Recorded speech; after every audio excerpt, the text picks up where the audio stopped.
Tugiye kwiga kuri porogaramu zipuritinga utunyenyeri zijya zikunda kubazwa muri Java, reka turebe uburyo zikorwamo.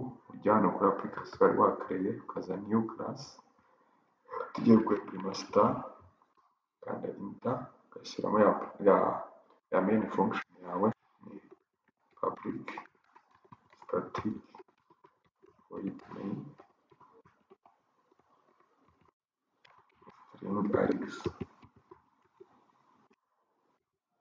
string alex mu bwoko bwa array,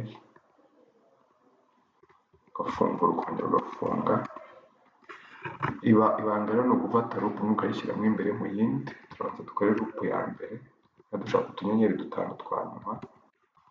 Ubwo turava ku mubare wa mbere tugarukire ku mubare wa gatanu, tugenda twekiremantaho rimwe.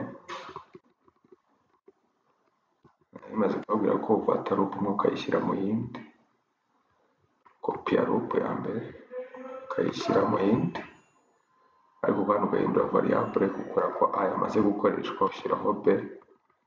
Hano b ikaba irutwa na a, iryo banga. b igenda yekirementinga, ugahamagara akanyenyeri hanze, akanyenyeri kamwe,